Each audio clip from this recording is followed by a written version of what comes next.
Pirates 2024 was looking like a success story, and then the wheels fell off in the second half of the season.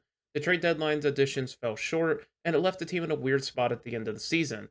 The Pirates are once again counting on their internal development of young players to push themselves over the hump, and after a fairly quiet off season, we will cover all that and more in the Pirates 2025 season preview. The biggest move of the offseason came with the trade for Spencer Horwitz in exchange for Luis Ortiz and prospects Michael Kennedy and Josh Hartle. Horowitz brings a solid floor to the position at first base for the team, whose situation was very dire previously. As a left handed bat, he crushes right handed pitching and would probably be better served as a platoon option. However, once he returns from injuring, the understanding is that he will be at the first base spot every day, so his numbers might get drowned out by his versus lefty numbers. As for what they gave up, Luis Ortiz is the headliner of the group and had a really solid year last year, splitting time between starting and the bullpen. He posted a 3.32 ERA across 37 total appearances while addressing a lot of the issues he had with walks and hits. There's a lot of luck elements with that, especially with the low BABIP he posted last season, so there is a serious chance that he'll regress some in 2025. It is a trade that made sense on all fronts for the Pirates, dealing from a strength to address a need. It's the rest of the offseason where a lot of people have their issues, and for good reason. The team really didn't do much in the form of quality additions. The Bucks added Caleb Ferguson, Adam Frazier, Tommy Pham, and Andrew Heaney. Ferguson is probably the best quality addition to the team, as the team didn't have a higher leverage left-handed reliever at the major league level at the time of the signing. Despite his 4.64 ERA last season, there's a lot to like about the Southpaw. He does great at getting strikeouts and limiting hard contact, while getting a good chunk of that contact onto the ground. He isn't necessarily elite at one thing, but he does a lot of things you look for in a reliever at a good level. For losses, they did see some notable names walk out the door. Aside from Luis Ortiz, the team lost Aroldis Chapman, Brian De La Cruz, Connor Joe, and Michael A. Taylor. Chapman is probably the biggest loss and why the Ferguson signing was so important.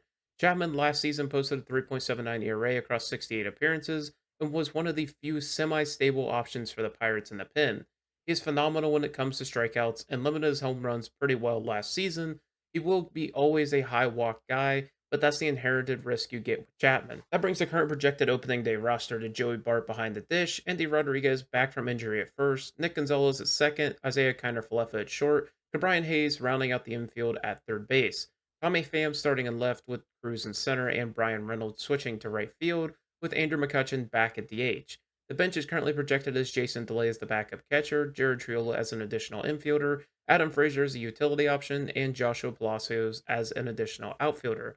As you can see from the Zips projections, there are some definite weaknesses and strength to this lineup. Cruz is projected to do good things in center field, with left field and shortstop projected to be some of the worst in the majors. The rotation has the three tiers clearly defined within it. Skeens is the clear ace, with Jones and Keller being in the middle of the rotation, and Falter and Heaney being those solid inning eaters at the back end, and the Zips projections backs that. The unit is projected to add the 11th most value of any rotation in baseball. The bullpen is projected to be in the middle of the pack at 19th in terms of total value added. For players who can break past the projections, we have to start with O'Neill Cruz, who showed great signs of development in his first full season of Major League Ball.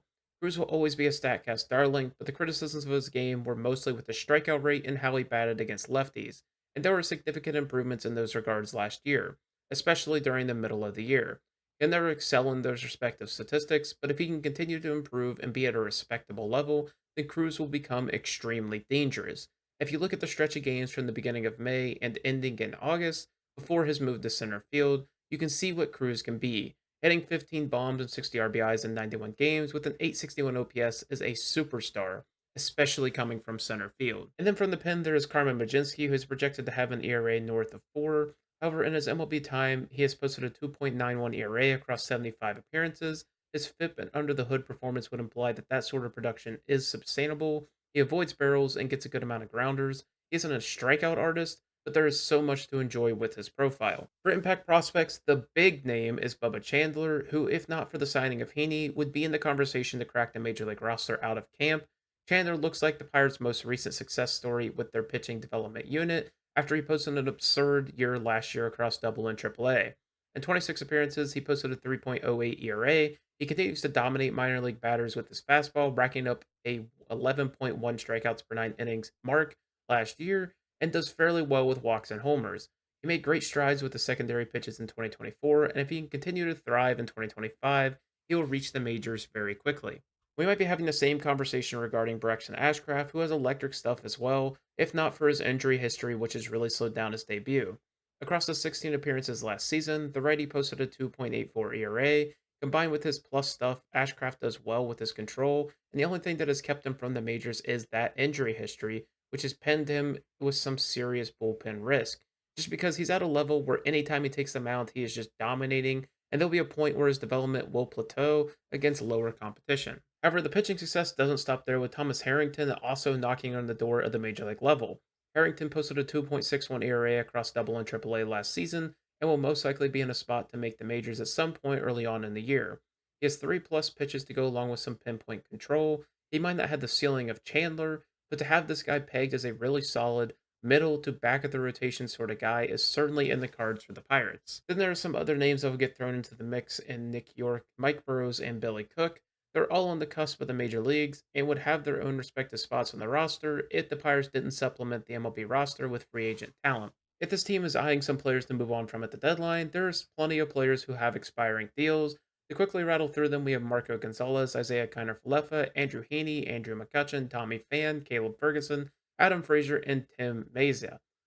None of them are heavy hitters in the trade market, so their returns shouldn't be too great, but still something to keep an eye on come late July. As for injuries affecting the team, the biggest news broke when Spencer Horwitz's injury was announced, putting his opening day status into question after a wrist procedure. He should be back early on in the season, so it shouldn't be that impactful, but it is concerning.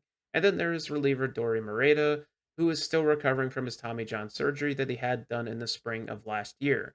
He should return somewhere around the middle point of the year. That brings us to the overall predictions for the team. The Pirates actually have a higher floor than some of the previously done teams within the series. With Skeens and Reynolds on the roster, they have some established stars, and they have a good supporting cast at some positions.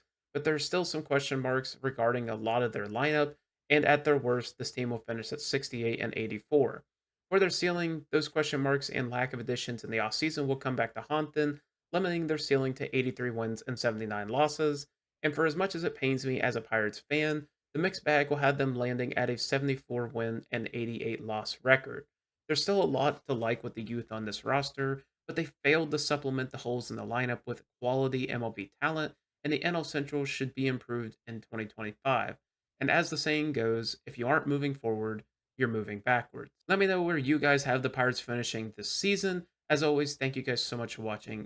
The support on the channel has been great, and as always, have a great day.